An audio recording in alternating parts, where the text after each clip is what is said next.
Alıb baxağın. Deməli, Roma mövzumuz. Roma mövzumuzun tarixi bilirsiniz ki, neçə dövrə bölünür? Romanın Üç yerə. tarixi 3 dövrə. Padişahlı Respublika. Bəli. Padşahlıq, respublika, bir də imperiya dövrlərinə. Əsasən Romanın tarixi 3 dövrə bölünür. Bu 3 dövrə bölünməyimizin əhəmiyyəti nə ilə əlaqədardır? Çünki həmin dövrdə Roma şəhərinin özü əsası qoyulur 753-cü ildə. Yəni 753-cü ildə Roma şəhərinin təməli qoyulur. Onun haqqında o əfsanə yadınızdadırmı? Roma şəhəri necə əsası qoyulmuşdu? Əsası qoyulması. Mən bilən plebeylərlə patrislər arasında müharibə baş vermişdi. Ondan sonra qoyulmuşdu mən bilən. Bəli, tamamilə doğrudur. Yox, ondan əvvəlki dövr. Plebey vətəndaş müharibəsini demirsə, sırf Roma şəhərinin əsası necə qoyuldu, onu soruşur. Romul və Sırf Rem qardaşları yadınızdadır? Romul və Rem qardaşları. Əslində Romanın əsasının qoyulması Romul və Rem qardaşları ilə əlaqədardır. İki qardaş arasında münaqişə gedir və Romul Remi öldürür. Bu Romul Remi öldürəndən sonra şəhər də Romulun adını daşıyır, olur Roma şəhəri. Yəni şəhərin sırf Roma şəhərinin əsası 753-cü ildə qoyulmuşdu. Şəhərdəki Tiber çayının sahilində yerləşirdi. Yəni 753-cü ildə şəhərin əsasının qoyulması ilə Romada padşahlıq dövrü başlamışdı. Yəni Romanın ilk padşahı mənbələr qeyd edir ki, Romul tərəfindən olmuşdu. Yəni ilk padşahı Romul sayılır. Və qaldı ki, ərazi olaraq Roma Apenin yarımadasında, ərazi olaraq İtaliyanın özü Apenin yarımadasında yerləşir. İndi baxanda bilirik ki, Roma haranın paytaxtıdır? Pompey değildi. Yox, paytaxtı. Roma haranın paytaxtıdır indi? Hə, Roma haranın paytaxtıdır? Bəli. Roma hal-hazırda Yəqin ki, İtaliyanın. Moskvanın olar. İtaliyanın. İtaliya Bəli. İndi İtaliya deyə ölkə yoxdur. İtaliya. var. Bəli. Fransanın paytaxtı Paris, İngiltəranın paytaxtı London, İtaliyanın paytaxtı da Roma. Yəni bu ekranda gördüyümüz şəkil, təsvir şəkli. İndinin özündə də Romada var bu şəkil. Baxın, o şəkillərdə bəzən görürük Romanın təsviri. Həmin təsvir budur. Yəni 753-cü ildə Roma şəhərinin əsasının qoyulması ilə Romada padşahlıq dövrü başlayıb. 753-dən 509-cu ilə qədər. Vaxtı ilə Roma dövləti olub, Roma İtaliya ərazilərini işğal edib, böyük bir imperiya çevrilib. Amma indiki dövrümüzdə isə Roma sadəcə İtaliyanın mərkəz şəhəridir. Tarixdən əvvəl elə olmayıb. Qədim dövrdə Roma dövləti olub, İtaliyanı işğal edib 3-cü əsrdə, eradan əvvəl. İndi amma görürsünüz ki, tərsinədir. Padşahlıq dövrü eradan əvvəl 753-dən başlayır, 509-cu ilə qədər davam edir. Padşahlıq dövründə ölkəni təbii ki, padşah idarə edirdi. Padşah qeyri-məhdud hakimiyyətə malik idi, yəni istədiyi qərarı verə bilərdi. Hər şey padşahın səlahiyyətlərindən asılı idi. Padşahlıq dövründə bir də var bizim senatımız. Senat kim idi? Senat Romada Ağsaqqallar Şurası idi. Yəni patrisilərdən seçilən Ağsaqqallar Şurası idi. Demək olar ki, qərarların verilməsi senatın əlində idi. Yəni idarəçilikdə senat iştirak edirdi. Senatın üzvləri, yəni senatorlar öz aralarından bir nəfəri ömürlük padşah seçirdilər. Yəni o şəxs ki, ömrünün axırına qədər Romanı idarə edirdi. Romanın qədim dövrdən, yəni padşahlıq dövründən başlayaraq əhalisi iki təbəqəyə bölünür. Hansılar idi? Patrisilər. Hə, patrislə plebeyi deyirsiniz. Ay, sağ Bəli, ol. bəli. Patris ilə plebeyin fərqi nədir bir-birindən? Biri oranın biri yerli sonradan gəlmələr idi. O biri isə özləri orada olmuşdu. Bəli. Biri hansıları yerli idi? Yerli olanlar patrislər idi. Plebeylər sonradan gəlmə. Çünki döyüşdə də hətta patrislər plebeylərə şey eləyir, güzəştə gedirlər. Bəli, tamamilə doğrudur. Yəni patrisi bunların dilində Peter, yəni mənası ata deməkdir. Yerli əhalisidir Romanın. Ən qədim yerli orada yaşayanlardır. Onlar iri torpaq sahibləri idilər. Vəzifəyə yalnız patrisilər seçilə bilərdilər. və eyni zamanda senat vardı. Bayaq dedik ki, idarəçilikdə senat iştirak edirdi. Ağsaqqallar şurası idi. Həmin o ağsaqqallar şurasının üzvləri də patrisilər arasından seçilirdi. Bir sözlə Romanın bütün hüquqları patrisilərin əllərində idi. Plebeylər isə köçüb gələnlərdir.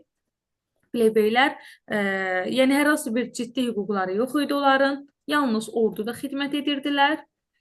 İlkin dövrdə vəzifə tutmaq kimi bir hüquqları yox idi. Yəni bunlar bəs necə öz xərclərini qarşılayırdılar? Müharibə zamanı. Müharibələr, hərbi əməliyyatlar olurdu. Oradan, yəni orduda xidmət etdiyinə görə müharibə zamanı göndərilirdi. Və bu arada onlara torpaq da verilmirdi. Torpaq da verilmirdi, vəzifə tutmaq hüquqları da yox idi. Bir dənə yalnız müharibə zamanı orduda döyüşçü olaraq iştirak edirdilər. Bu da təbii ki, Romada plebeylər arasında ciddi narazılıq yaradırdı. Plebeylər vəzifə tutmaq istəyirdi. Vətəndaşlıq hüququnu istəyirdi. Torpaqlar istəyirdi. Və bu da getdikcə plebeyləri patrisilərə qarşı yeni bir müharibəyə başlatdı. Tarix kitablarında dəqiq, konkret göstərilməyən bir məqam var, onu deyim. O hansı məqamdır? Plebey patris arasında gedən müharibəni vətəndaş müharibəsi adlandıraq yoxsa adlandırmayaq deyirlər. Belə bir sual verirlər. Biz o gedən arasında gedən bir müharibəni bəzi mənbələr deyir ki, vətəndaş müharibəsi ola bilərmi? Maraqlısı budur ki, müharibə başlayıb 509-da, Respublika dövrü başlayan kimi. Mən bax burada qeyd etmişəm. Plebey patris müharibəsi 509-cu ildə. Və plebeylərin vətəndaşlıq hüququ əldə etməsi isə eradan əvvəl 3-cü əsrdə. Deməli, bunlar 3-cü əsrdə vətəndaşdırsa, 6-cı əsrdə Romanın vətəndaşı deyil axı. Mən bunu vətəndaş müharibəsi olaraq qeyd etmək olmur. Amma bəzi tarixçilər də deyir ki, plebey patrisi arasında gedən müharibə vətəndaş müharibəsi də sayıla bilər. Bunların hansına inansaq desəz, son dövr, ən yeni nəşrlərdə əsasən bu adı olaraq yalnız plebey patris müharibəsi olaraq gedir. Respublika dövrü gəlib 509-da padşahlıq bitir, başlayır respublika. Respublika nə deməkdir? Mənası. Seçkili orqan, yəni orqan kimi bilirəm. Seçkili orqan, bəli. Respublika seçkili orqan deməkdir. Xalqın hakimiyyəti deməkdir respublika. Və bunlar respublika idarə etmə sistemini Romada yaratdılar. Yəni müəyyən müddətdə seçilən bir orqan idi. Respublika dövründə Romanı konsul idarə edirdi. Mən bura konspektdə də qeyd etmişəm. Bir il müddətinə 2 konsul idarə edirdi. Düzdür, səlahiyyətlər daha çox birində olurdu, amma indi ikisi də seçilirdi, idarəçilikdə iştirak edirdilər. Və bu konsul nə edirdi? Konsul xalq yığıncağında patrislər arasından seçilirdi, yəni plebeylərdən seçilmirdi. Patrislər arasından seçilirdi. Müharibə zamanı ordu komandanı idilər, həm ölkəni bir il idarə edirdilər, həm də ordu komandanı idilər. Və sülh dövründə bütün verilən qərarları senatla müzakirə etməlidir. Yəni, konsul nəsə bir qərarı özü ayrıca verə bilməzdi. Senatla məsləhətləşib ondan sonra verirdi. Bax, seçkili orqan deyirik, respublika deyirik, bu konsulla əlaqədar biri. Hər bir ildən bir yeni konsul seçilirdi. Senat kim idi? Senat, bu arada birdən Roma tarixinə aid Venn diaqramı sualı düşsə, Senat Romanın hər 3 dövründə olub. Həm padşahlıq, həm respublika, həm də imperiya. 3 dövrün üçündə də senat olub. Senat müharibə və sülh məsələlərini həll edirdi. Bir də maliyyə işlərinə baxırdı. Maliyyədir, dövlətin xəzinəsidir. Bunlar senatın əlində idi. Yəni, tutaq ki, senat hansı ölkə ilə desəydi ki, müharibə aparırıq, konsul da müharibəyə hazır olmalıdır. Yəni, konsul ölkəni seçkili idarə etmə orqanı olaraq idarə etsə də, yenə də əsas səlahiyyətlər o patrislərdən də təşkil olunan senatın əlində idi. Bir də bu dövrdə Romada vardı xalq yığıncağı. Xalq yığıncağı da ki, bunlar özü xalq tribunları seçirdilər. Biz deyəcəyik, eradan əvvəl 5-ci əsrdə Romanın orduda xidmət edən əhalisi plebeylər xalq tribunu seçmə hüququnu əldə edəcəklər. Müharibənin gedişatını əldə edəcəklər.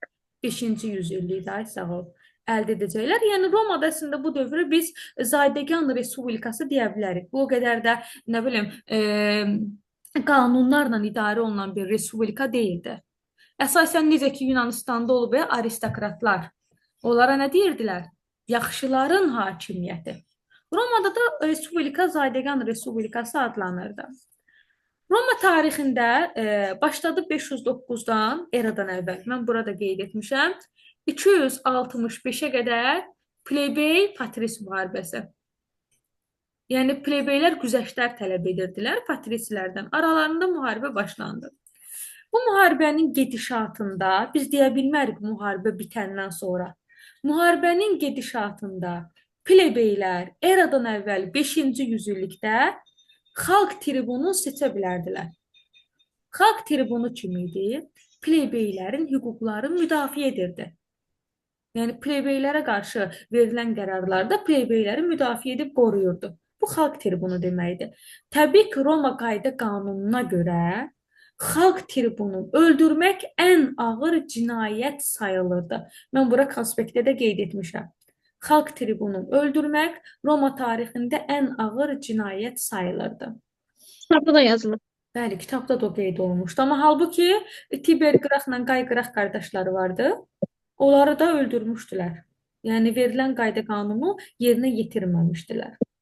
Müharibə eradan əvvəl 265-də bitdi. 265 neçənci əsr sayılır? 3-cü əsr. 3-cü əsr, bəli. 265-də bitdi və nəticədə deməli Romalılar, plebeylər oldu Romanın deməli tam hüquqlu vətəndaşı. Yəni onlar artıq vətəndaşlıq hüququnu verdilər, qanun qarşısında vətəndaşlar bərabər oldular və plebeylərə dedilər ki, gedib istədiyiniz vəzifəni tuta bilərsiniz. Aması nə idi?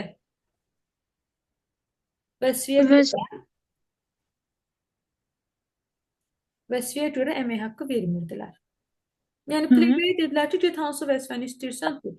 Vəzifəyə görə əmək haqqı vermirdilər. Buna görə də plebeylər vəzifə tutmaq istəmədilər. Və burada bir cümlə də qeyd etmişəm ki, bu amillərə görə Roma demokratik dövlətə çevrilə bilmədi. Əslində respublika idi. Qayda qanunlar olsaydı demokratik dövlət ola bilərdi. Amma çevrilmədi. Biz Yunanistanı deyəndə, Yunanistanda deyirik ki, Periklinin islahatları Afinada demokratiyanın ən çox çiçəklənmə dövrüdür, yəni inkişaf etdiyi dövrdür. Romada mı bu dövr təəssüf ki, olmadı.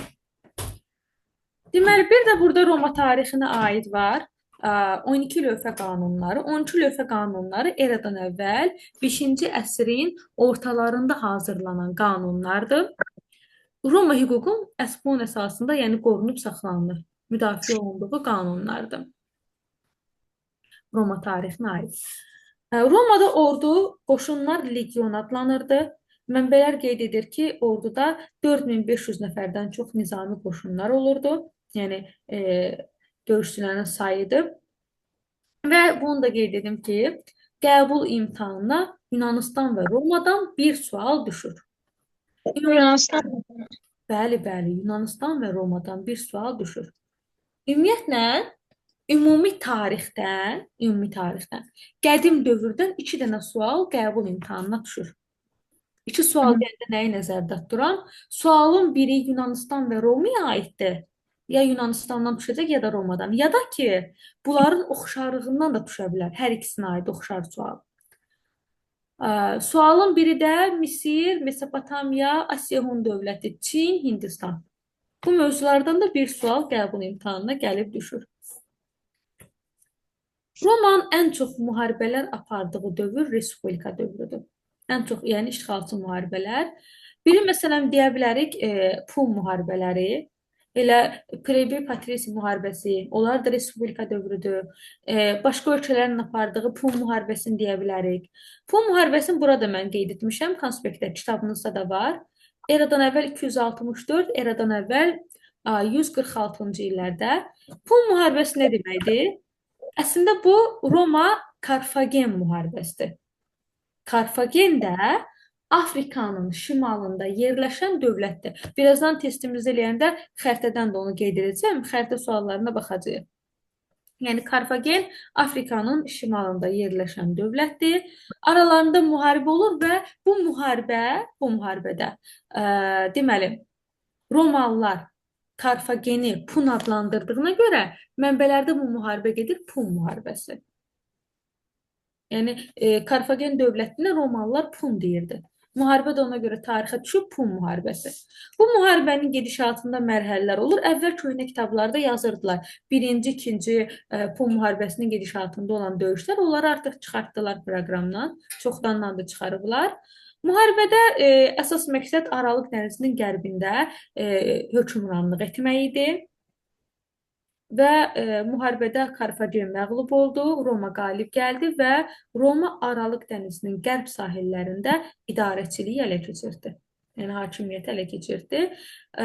Onu da qeyd edək ki, Pun müharibələrindən Yunanistanla da bir şey qeyd edə bilərik. Biz bilirik ki, Yunan-İran, yəni və yaxud ki, Yunan-Əhəməni müharibələri nəticəsində deməli Yunanistan Aralıq dənizində hakim dövlətə çevrildi. Yəni Aralıq dənizində onun o hökmranlığı artdı. Bu eradan əvvəl 5-ci əsrdir. Eradan əvvəl 2-ci əsrdə Aralıq dənizində hakim dövlət hansı idi? Aralıq dənizində hakim dövlət deməli Roma. sayılırdı, bəli. Bu qərar qəbul imtahanına düşər. Yazar ki, eradan əvvəl 5-ci əsr Yunanistan və yaxud da ki, Yunanistan yerinə Afinada yaza bilər. Eradan əvvəl 2-ci əsr Roma tarixinə aiddir. Deyirik, Aralıq dəniz sahillərində hakim dövlətə çevrilməsi. Respublika dövründə Roma yeni işğallarını davam etdirdi. Bu arada Pun müharibəsinin nəticəsində burada qeyd etmişəm. Siciliya, Sardiniya və Korsika adalarını da işğal edir və Karfagen artıq Romanın əyalətinə çevrilir. Bunu mötərizdə 146-da yazmışam, ya da ki, eradan əvvəl 2-ci əsrdə qeyd etmişəm ki, uşaqlar bunu oxuyanda qarışdırmasınlar. Karfagenin işğalı 146-da eradan əvvəl, 146-cı ildə eradan əvvəl 2-ci əsr sayılır. Karfagenlə bərabər eradan əvvəl 2-ci əsrdə Makedoniya, Yunanistan da Romanın əyalətinə çevrilir və eradan əvvəl bunlar 2-ci əsrdə olan hadisələrdir. Yəni eradan əvvəl 3-cü əsrdə Roma İtaliyanı işğal edir, bütün İtaliyanı. 2-ci əsrdə də Karfagen, Makedoniya və Yunanistan ərazilərini də işğal edir.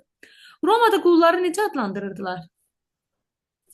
Roma qulları danışan alətləri idi, nə idi? Belə bir şey adlandırmışlar. Danışan alətlər, bəli. Danışan əmək alətləri də deyirdilər əvvəl, sonra oldu danışan. Məsələn, canlı ölülər deyilirdi. Onu ilk dəfə oxumuşam deyə bilirəm. Bəli, Misirdə canlı ölülər. Hindistanda düşmən idi deyəsən. yad düşmən, aha. Yunanistanda insan ayaqlı, Spartada da Kitabda yazılıb.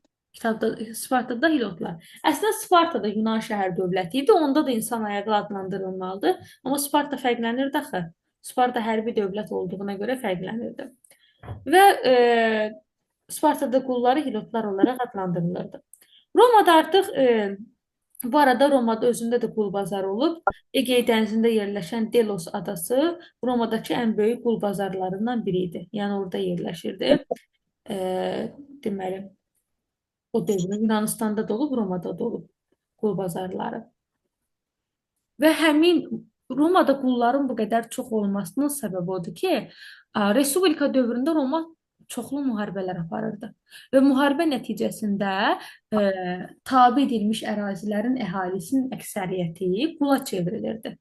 Qullar da nə edirdilər? Qullar da aparırdılar, bazarda əlavə digər quldarlara satırdılar ya da ən ağır işlərdə, dövlət işlərində qullardan istifadə olunurdu. Bəzi baxırdılar ki, qullar daha çevikdir. Çevik deyəndə yəni güclüdür. Həmin qulları gətirirdilər, onlara döyüşməyi, silah-sursatdan istifadə etməyi, bunları öyrədirdilər.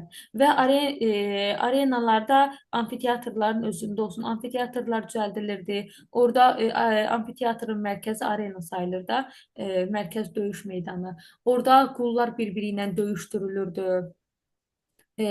Qalib gələn qul, yəni məğlub olan qulu necə öldürə bilərdi? Əgər iştirak edən əhali arasında onlar baş barmaqlarını aşağı salardısa, bu deməkdir ki, qalib gələn qul, gladiator, məğlub olan gladiatoru öldürməlidir. Yox, əgər baş barmaqlarını yuxarı qaldırırlarsa, onda qalib gələn qladiator məğlub olan qulu öldürməli idi. Yəni barmağı yuxarı qaldıranda sağ qalmalı idi, barmağını aşağı salanda öldürməli idi. Roma tarixində bu qədər vəziyyət çətin idi və Romada artıq aqrar islahatlar keçirilməyə başlandı. Aqrar islahatlar yadınızda qalmayıb? Avrar islahat xeyir yox.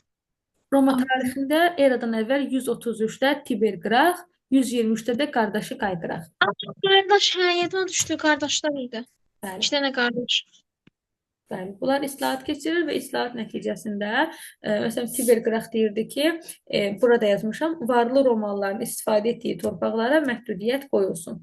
Yəni varlı Romalı 250 hektardan artıq torpaq istifadə edə bilməzdi. Maksimal 250 hektar. Və torpaqlar, yəni artıq ki torpaqlar alınacaqdı, həmin torpaqlar yoxsullara verilməlidir və kəndlilərə verilən torpağın satılması qadağan edirdi. Belə bir sual yarana bilər ki, kəndliyə verilən torpaq niyə satılsın? Kəndliyin əlindən məcbur formada torpağını alırdılar. Tiber qıraq da onu qadağan etmişdi. Təbii ki, Tiber qıraq da normalda xalq tribunun öldürülməsi ən ağır cinayət sayılırdı, amma Tiber qıraq da öldürülmüşdü. Öldürüləndə də buna senatda iştirak edirdi. Senatın başçılığı ilə belə bir deməli günahlandırdılar ki, güya ki Tiber qıraq hökmdar olmaq istəyir. Nəticədə o öldürülür və Romada eradan əvvəl 123-də gəlir Qay qıraq.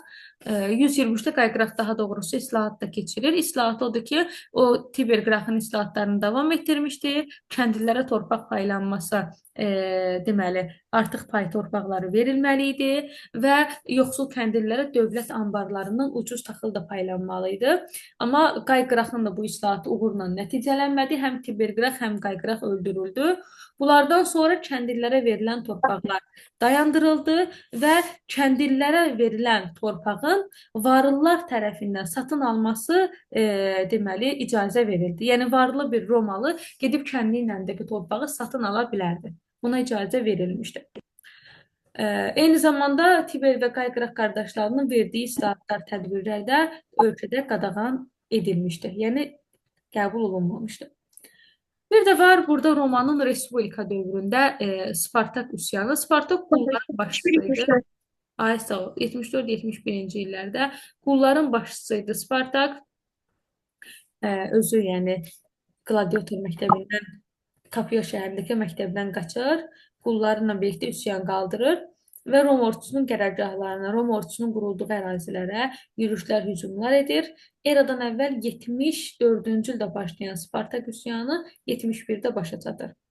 71-ci ildə Krasın və Pompeyin qoşunları, bunlar Kras və Pompey Roma sərkərdələri olublar. Onların qoşunları yürüş etdi və Spartak həlak oldu. Spartak üsyanı məğlubiyyətlə nəticələndi. Və Roma tarixində, bax burada qeyd etmişəm, Roma tarixində başlayır əsas vətəndaş müharibəsi. Əsas da yox, buna deyə bilərik hətta əsl vətəndaş müharibəsi. Respublikanın sonlarında artıq mərkəzi hakimiyyət zəif idi, daha çox idarəçilik sərkərdələrin əlində idi. Yuli Sezar, Pompey, Kras, Antoni, bunlar Romanın sərkərdələri idi. Əsasdakı Pompey ilə Kras. Bunlar sərkərdə sayılırdı, amma Romanın zəifləməsindən istifadə edir, idarəçiliyə gəlirlər, yəni ölkəni idarə etmək istəyirlər. Yuli Sezar deməli, Qaliyaya qısa müddətliyin o ərazilərdə canişin təyin olunmuşdu, yəni Qaliya ərazilərini tutulmağa göndərilmişdi. Sonraki dövrdə bütün Qaliyanı özünə tabe edir və gəlir Romaya.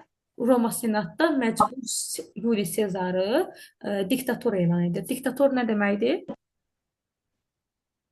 Diktator tanış gəlir adı, amma bilmədim belə. Diktator ömürlük hakim. Hə, ömürlük hakim. Ömürlük. Yəni Yuli Sezar ömrünün axırına qədər Romanın hakimi sayılırdı.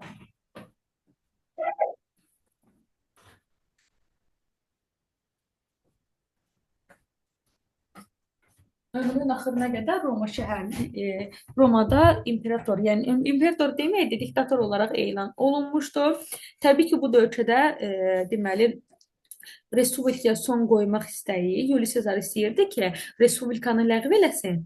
Respublika xalqın hakimiyyəti bir ildən bir seçilmələr olurdu. Yuli Sezar da istəyirdi ki, respublikaya ləğv olunsun, yerinə monarxiya yaradılsın. Çünki özü diktator idi axı, qeyri-məhdud hakimiyyət idi. Daimi olaraq idarəçilikdə qalmaq istəyirdi. Amma onun bu istəyi, yəni respublikanı monarxiya ilə əvəz etmək istəyi uğurla nəticələnmədi və eradan əvvəl 44-cü ildə Roma diktatoru Yuli Sezar deməli öz ən yaxın dostu Brut tərəfindən öldürülmüşdü və Romada mütləq monarxiyaya artıq deməli çevrilməyə doğru gedəcək. İndi belə bir sual yarana bilər ki, Yuli Sezar axı niyə respublikaya son qoymaq istəyirdi? Halbuki özü respublika dövründə gəlib axı. Çünki Yuli Sezarda qeyri-məhdud hakimiyyət istəyirdi. Öz idarəçiliyini qurmaq istəyirdi. Buna görə respublikaya, daha doğrusu monarxiya üstünlük verilmişdi. Deməli, Yuli Sezarın ölümündən sonra bunun oğlu, yəni oğulluğu belə qeyd edək, varisi Oktavian da digər Roma sərkərdəsi Antoni ilə birləşdilər və düşmənlərə qarşı ümumilikdə, yəni respublikaçılara qarşı mübarizələr apardılar və bunlar arasında bir razılıq oldu. Bax, bu razılığı mən konspektdə də yazmışam. Deməli, hakimiyyətə Oktavian Avqust gəldi. Əslində Oktavian Yuli Sezarın varisi idi. Oktavian sərkərdə Antoni ilə əraziləri bölmüşdü. Bəli, Oktavian Yuli Sezarın varisi olsa da əraziləri böldü. Qərb əyalətləri Oktaviana qaldı. Romanın şərq əyalətləri isə, şərq torpaqları verildi Antoniya. Bəli, Antoniya. Və bu dəfə də ki, Antoniya indi Oktavian əraziləri böldü də, bu dəfə də ki, yenidən Oktavianla Antoniya arasında da münaqişələr olacaq. Aralarında da müharibə baş verəcək ki, bu da Roma tarixində gedir vətəndaş müharibəsi. Eradan əvvəl 31-ci ildə Aktyaburnu yaxınlığında döyüş oldu. Döyüş nəticəsində Oktavian qalib gəldi və Oktavian o dövrdə Misirin əsas mərkəzi sayılan İskəndəriyyəni tutmuşdu. Misirin əsas mərkəzi İskəndəriyyə. Necə? Misirin əsas mərkəzi İskəndəriyyə şəhəri idi ki, əsas mərkəzi Misirin birinci mərkəzi olub Memfis, ikinci olub Fiv, üçüncü olub İskəndəriyyə. Memfislə Fivi bilirdim, Memfislə Fivi. Amma o birisini bilmirdim. Üçüncü də İskəndəriyyədir.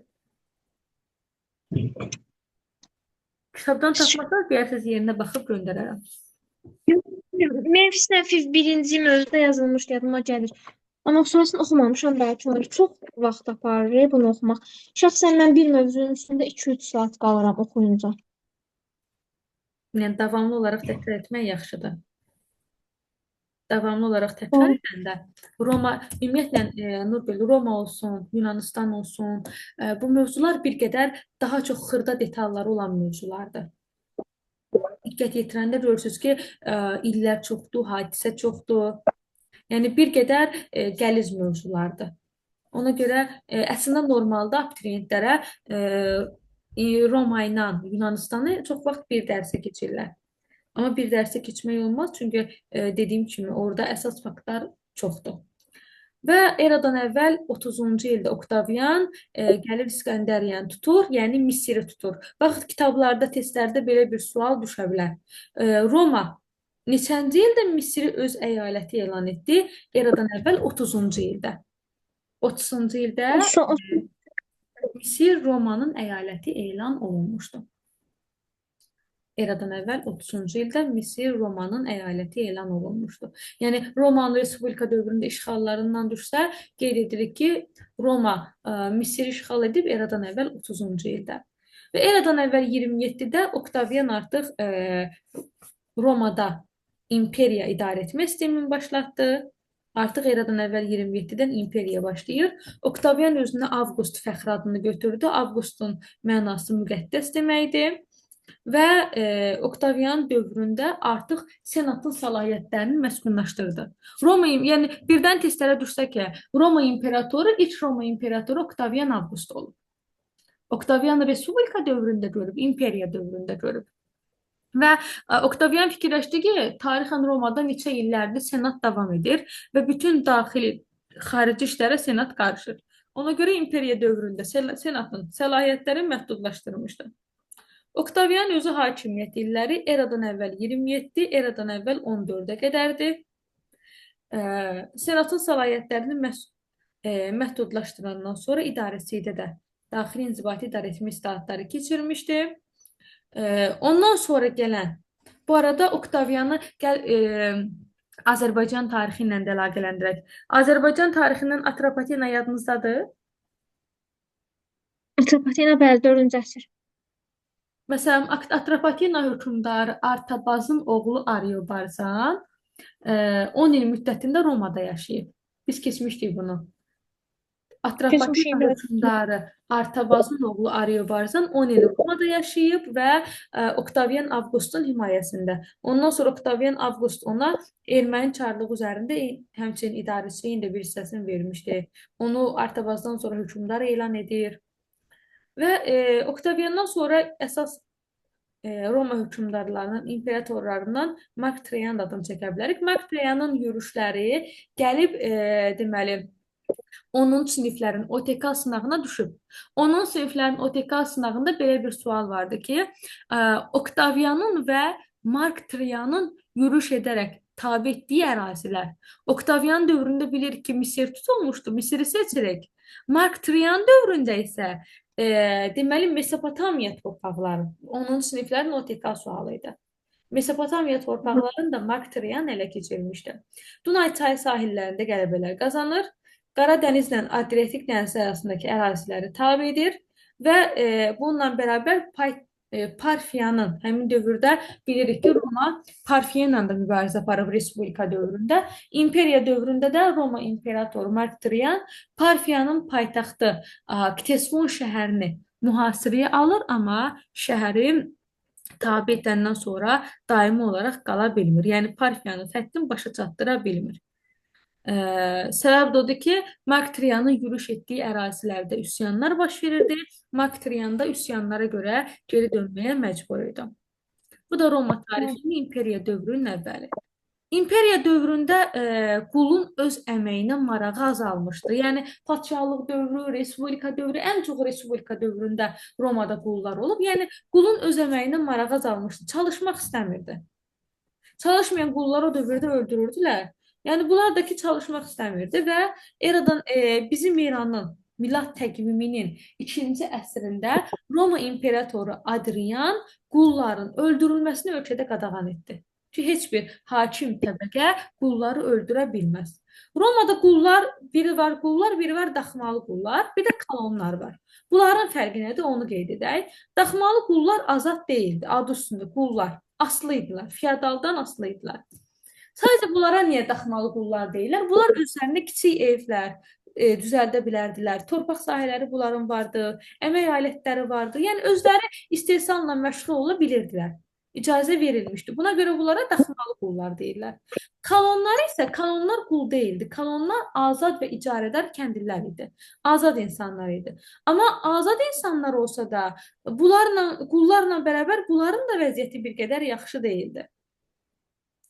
Və bundan sonra idarəçilikdə olur.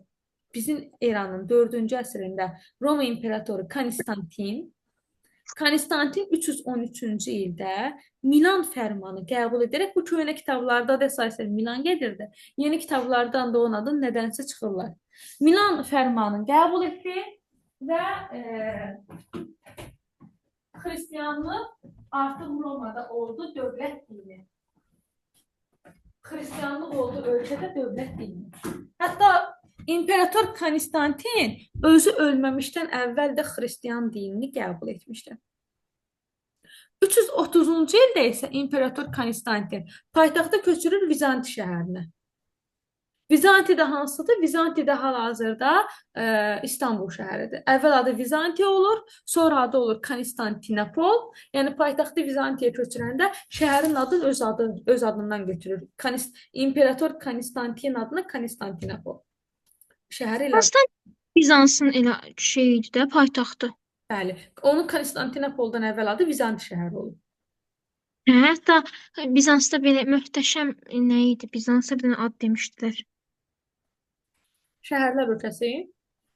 Bəli, bəli, şəhərlər ölkəsi. Niyə şəhərlər ölkəsi deyirlər ona səncə? Çünki çox dövlətlərin şəhəri olub deyə paytaxt olub. Mənbələr göstərir ki, Norul Bizansın 1000-dən çox şəhəri olub. Hə, Bizansın 1000-dən çox şəhər olub. Hə. Elə bir şey yadıma gəldi. Bizansda keçmişdi. Deyəsən Frankda keçmişdi. Frankda.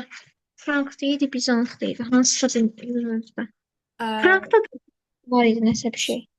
Frankda şəhərlər İtaliya, məsələn, Frank dövləti parçalanandan sonra Verdi müqaviləsinə görə İtaliyanı demişdi ki, İtaliyada şəhər respublikaları yaradıldı. Venesiya, Geniya, Pisa şəhər respublikaları idi. Yadıma düşdü, yaradılmışdı. Bəli. Yuli Sezar da yürüyüş eləyib bura. Hara? E, Qalliyaya yürüyüş etmişmişlər. Yuli Sezar.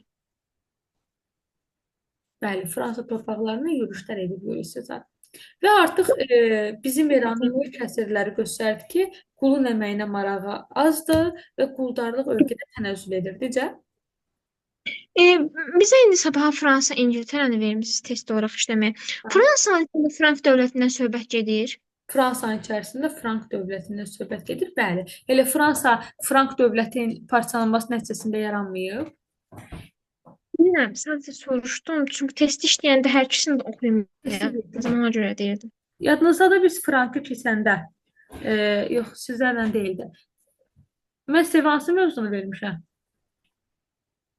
Bir də sabaha elə bil ki, dedik test olaraq Fransa, İngiltərəni işləyin. Mövzu olaraq texniki Rus yox. Almaniya, Rusiya vermisiniz. Aha. Almaniya, Rusiya. Bir də coğrafi kəşflər. Bəli, bəli, coğrafi kəşflər. Çox asan sadə mövzulardır. Rusiyadan da demişdim 4-cü İvan dövrü. Hamısı Hətta Rusiyanın nəsə bir şey oxumayacaqsınız. bəli, bəli. Deyəsən Rus. Bəli. Orada əsasən düşür, deməli, vacib məqamlar, 4-cü İvan dövrü, proqram bizə onu deyir, 3-cü İvan, o dövr düşmür. Və İmperator Konstantin 330-da bu arada bu hökmdar paytaxt Roma şəhərini sevmirdi, ona görə tez-tez Vizantiyaya gedirdi. Şəhərin adı da Konstantin adına görə onun şərəfinə Konstantinopol adlandırılmışdı. Romada deməli, ərazisi tez-tez hücumlara məruz qalırdı, yürüşlərə German tayfalarıdır, Hunların yürüşləri olsun. Ümumiyyətlə, Roma ərazisi hücumlarına görə 395-də Roma bölünür. Şərqi Roma bir də Qərbi Roma. Yəni, böyük bir imperiya idi, ölkəni daha rahat idarə etmək üçün Romada artıq 395-ci ildə bölünür. Qərbi Romanın paytaxtı ilə Roma şəhəri idi, Şərqi Romadakı Bizans sayıldığına görə Şərqi Romanın da mərkəzi Konstantinopol idi. Və deyə bilərik ki, dünya tarixinin ən uzun ömürlü imperiyalarından biridir Bizans.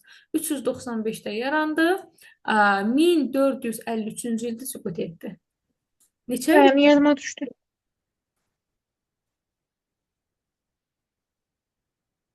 Hardasa 9 əsr mövcud olub. Artıca 9 əsr. Bəli. 395, 1453. Bəlkə 9 əsrdən də çox. 10 əsrə qədər mövcud olan bir dövlət olmuşdur. Əsrdə qurtarıbsa, 4-cü əsrdə başlayıb. Hə, 11 əsr mən səhv hesabladım. Və ərazilərə gəldikdə Qərbi Roma İmperiyasının ərazisi Avropa, Afrika, İtaliya, Afrikanın qərb əyalətləri. Bunlar Qərbi Avropaya daxil idi, Qərbi Romaya daxil idi. Şərqi Romada, yəni bizim Bizansımızda Şərqi Romaya daxil idi. Balkan yarımadası, Romanın Asiyadakı torpaqları, bir də Misir. Bunlar da Şərqi Romanın ərazilərinin daxil idi. Yəni Romanı bunlar öz aralarında Qərbi Şərqi Roma bölüşdürmüşdü. Qərbi Romanın ərazisi bayaqları Hunların adını çəkdir. Sual yaranır ki, Hunlar yürüş edibmi? Bəli, edib. 5-ci əsrdə Attilanın dövründə yürüş etdilər. Elə deyək 451-ci ilin deməli Katallan döyüşündə yürüşün adını çəkə bilərik və o yürüşdə kim qalib gəldi? Mən bilən Hunlar qalib gəlirdilər. Katallan döyüşündə tərəflər üstünlük Hunlarda olur, amma tərəflərin heç biri həlledici qələbə qazana bilmir. Yəni, Qərbi Roma ərazisinə Hunlar da yürüş edib, German tayfaları da yürüş edib, alanlar, deməli, German tayfaların dediyi bayaqları, hə, bunlar da yürüş edib, Vandallar da yürüş edib. Məsələn, Vandalların yürüşü 455-ci ildədir. Vandallar yürüş etdi, gəldi Roma şəhərini xeyli qarət edib qənimət ələ keçirdilər. Hı hı. Yəni bu yürüşlərin qeyd edə bilərik. Və sonuncu Çox German gözəl. necə?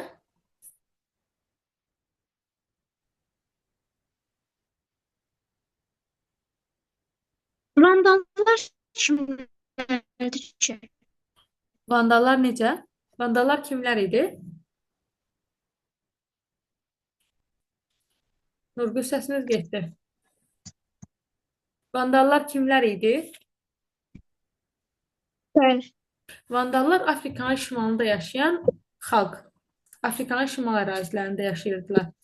O vaxtı Frankı keçəndə mən demişdim sizə, yadınızdadır? Dedim, ərazilərdə xəritədən də demişdim. Anglosakslar Böyük Britaniyada yaşayır. Vandallar Afrikanın şimalında yaşayır. Veskotlar İspaniyada yaşayır. Bunları qeyd etmişdik. Mən bilən qrupumuzun profilinə də qoymuşam bu xəritəni.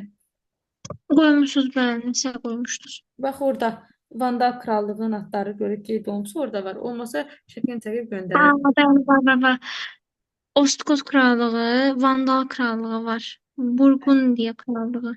Görürsünüz Vandal krallığı nə yazıb? Vandal krallığı Afrikanın ərazi olaraq şimalında. İndiki təxminən düşür həmin ərazi Əlcəzair ərazilərinə. Afrikanın şimalında bunlar Vandal krallığı olmuşdu və o da tez-tez qonşu dövlətlərə yürüşlər edirdi. Elə oradan gəlib Hunlara da yürüş etmişdilər. Və nəticədə Şərqi Romanın çıxmaq şərti ilə Qərbi Roma 395-də yaransa da mövcud, yəni 395-dən bəri mövcud olsa da 476-cı ildə Qərbi Roma süqut edir. 476-cı ildə German tayfaları deməli Qərbi Roma üzərinə yürüşlər edirlər və Qərbi Roma imperiyası süqut edir. Bununla da qədim dünya tarixində quldarlıq quruluşda başa çatır. Bax, burada qeyd etmişəm. Ekranda görünür Şərqi Roma, Qərbi Roma. Görünürəm. Yazmışam Bizans idi. Yəni Bizans dövləti 395-1453. Qərbi Roma idi yazmışam İtaliya ərazisi. Qərbi Romada 395-dən 1476-cı ilə qədər. Və böyük hərflərlə burada qeyd etmişəm. 476-cı ildə Qərbi Romanın, baxın şərqi demirəm, şərq artıq gedir çıxır Balkan tərəfə. Balkan yanıması tərəfə. Qərbi Romanın süqutu ilə 476-cı ildə qədim dünya tarixində quldarlıq quruluşuna son qoyuldu. Yəni 476-cı ildə Qərbi Roma süqut edir və bununla da Roma tarixində ümumiyyətlə qədim dünya tarixində quldarlıq quruluşuna son qoyulur. Və başlayır hansı mərhələ? Feodalizm mərhələsi. Yəni Romanın süqutundan sonra Avropada artıq feodalizm mərhələsinə başlayırlar. 5-ci əsrdə. Mədəniyyətinə gəldikdə mədəniyyəti zəngin olan bir ölkə olub. Məsələn, burada əsasən ixtiralarını qeyd etmişik. Betonu ixtira ediblər. Mərkəzi meydan bunlarda forum adlanırdı. Burada Kolizey amfiteatrı vardır. Romanın ən göstərişli binalarından biridir. Şəkilləri var kitablarınızda və ən gözəl mimari abidələrindən biri Panteon məbədidir. Biri var Parfenon, biri var Panteon. Parfenon Yunanistanda, Afinada yerləşir. İlahi Afinanın şərəfinə düzəldilən deməli məbəddir. Amma Panteon nədir? Yazıb ki, burada bütün tanrıların məbədi anlamına gəlir. Bəli. Bütün tanrıların məbədi. Yəni Panteon tanrılar məbədi. Parfenon isə Yunanistanda ilahi Afinan. Orada yadda saxlamaq olar. Afina, Parfenon. İkisində də F hərfi var. Deməli belə, yazıya gəldikdə Latin əlifbasından istifadə edib, Yunanistanda olduğu kimi Romada da teatr və incəsənət inkişaf edib. Təqvimə gəldikdə isə deməli, bunlar hələ də Roma şəhərinin indiki dövrdən söhbət getmir, qədim dövrə aiddir. Qədim dövrdə Roma şəhərinin əsası 753-dən götürülür. Məsələn, Roma təqvimi var. Bunu niyə deyirəm? Testlərə gəlib düşür. Deyir ki, tutaq ki, abituriyentlərə bu düşmür, daha çox miqrasiya etikasiyaya düşür. Deyir ki, məsələn, Roma təqviminin neçənci ilində hansı hadisi olub? Bizim təqvimi onu keçirmək lazımdır. Yəni, Roma təqvimi 753-dən başlayır. Deməli, ondan götürə bilərik 753-cü ildən. Roma şəhərinin əsasının qoyulmasından. Bir də bunlarda Yunanlarda necə ki baş tanrı Zevs idi, bunlarda da baş tanrı adlanır Yupiter. Yupiter adlı baş tanrı olub. Bəli. Bəli. Kitabımızda da bəli qeyd olunub. İndi istəyirəm mövzu haqqında burada bəzi testlər var. O testlərə də baxaq. Sonra OTK-nın sınağından xəritə 10-cu sinifin PDF-ini göndərmişəm. 10-cu siniflərə aid olan xəritə suallarına da baxaq. Burada bir dənə xəritələr var. Bu xəritələrə baxağın. Bunun şəklini də göndərmişdim onsuz qruplara. Eradan əvvəl OTK-nın cavabı nə vaxt çıxar? imperiya. Necə? OTK-nın cavabı nə vaxt çıxar? Yəqin ki, bir həftəyə çıxar. Nə çox. İmtahan sınaq verənlərin sayı çoxdur axı. Uzağı bir həftə, yəni bir həftədən o tərəfə saxlamazlar. Bax, burada elə gəlin bu günləri xəritə suallarına baxağın. Məsələn, 11-ci suala bax görün o gün. 11-ci suala baxın. Hə, Pun müharibəsində vuruşan dövlətlər. Deməli, Pun müharibəsində vuruşan dövlətlərə Karfagen də deyilirdi. Bura deməli Roma idi biri, biri də ki Bizans. Yox, Bizans deyil. Biri Roma, biri də ki Karfagen. Pun müharibəsində Hələ axı Karfagen deyilirdi yaxın, amma qararsızam. biz bayaq dedik ki, Romalılar Karfageni Pun adlandırırdılar. Yəni Romalılar Karfageni Karfagen demirdi, Pun deyirdilər. Burada da bax, iki haradır? Hı? Bilmirəm. İki ilə. İki görürsünüz çəkməyə oxşayır uzaqdan baxanda. Oxşadırsınız Roma sizlərdən. ərazisidir. Necə? Roma ərazisi, Ay, bəli, oxşayır. Romadır, bəli. Mən bunu 6-cı siniflərdə artıq onlara da deyirəm. Deyirəm ki, baxın, Romanı tapsaz gələcəkdir. İndi onlarla hələ Romaya çatmamışıq. Deyirəm, tapsaz birinci çəkməyə oxşayan yer Romadır. 2 Romadır, 3də ki Karfagendir. 2 ilə 3 görürsünüz, bir-birinə baxırlar, qarşılıqlıdır. 2 Romadır, İtaliyadır, 3də ki Karfagendir. Yəni bunlar Pun müharibəsində döyüşən dövlətlərdir. 2 ilə 3. O deyir C variantı. İstəsən digərlərini də deyim sizlərə. 1 İspaniyadır, 4 Misirdir, 5-dəki Suriyadır. Konstantinopolda mı olub, mən bilmirəm. Necə? Konstantinopol tapmaq olmur. Burada olmalıdır, mən bilmirəm, bu ərazidə. Xəritədə var. 11-ci sualda Konstantinopol var, amma üzəri rəqəmlə qeyd olunmayıb. Rəqəmlə qeyd olunmayıb.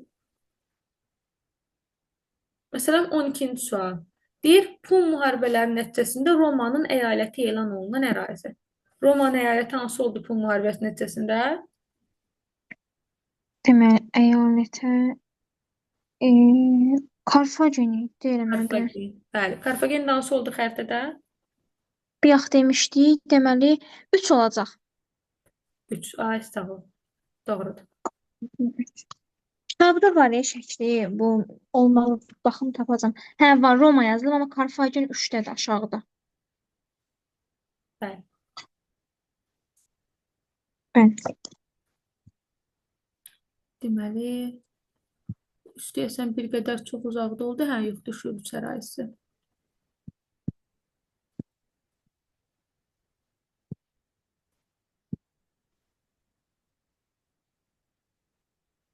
Sonra bir də burada var 13 nömrəli testimiz.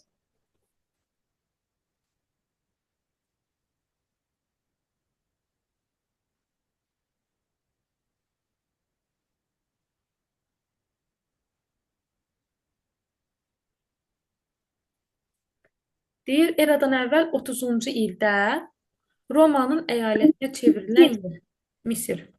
Misir də burada hardadır? Tapacam bir dəqiqə. Misir. Mən sizə öyrətmişəm, Misir həmişə bu qulaqlı dəniz deyirdi ki, Qırmızı dənizə. Deməli, bir Romadır. 2 Yox, bir Roma deyil, bir Karfagendir. 4 Romadır, 4. Niyə axı 4? Dedi axı Roma çəkmə şəklindədir. 4 Nə deməm? yuxarısındadır. Niyə? Çəkmə bu deyil. 4-ün yuxarı sol tərəfinə baxdığı yer. O səhifə.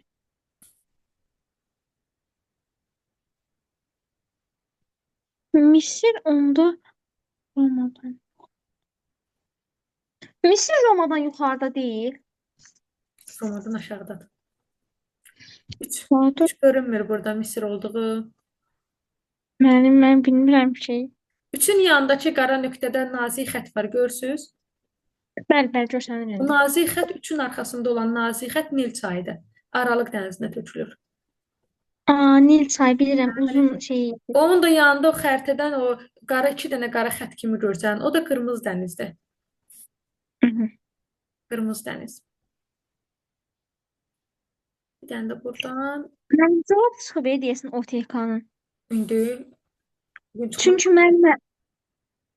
mən elə bil ki, bu nəticələrimizə girdim. Yenə burada 70 bal yazmışam Azəri. Tarix vəbşə azdır yenə. Mən burada çox səhvlər eləmişəm. Baxın yenə də cavablara. Bugün OTK indi çıxmaz axı hələ bu tezliklə. Bəs niyə məndə belə gəlib? Yox, yox, OTK bu tezliklə çıxmaz. Bir dənə göndər baxım görüm. Ya mən səhv baxıram, mənim atıram sizə. Bir dənə göndərin baxım.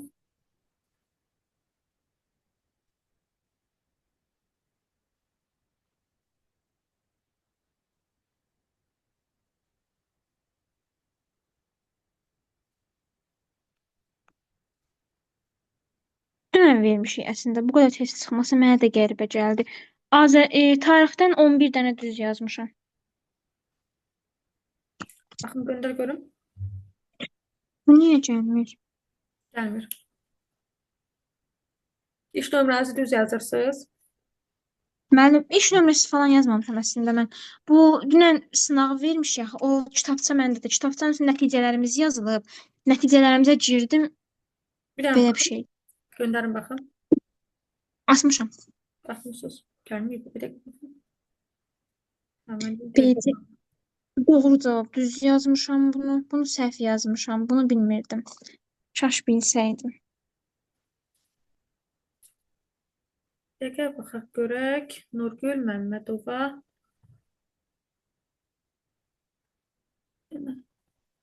Nə tez çıxdı?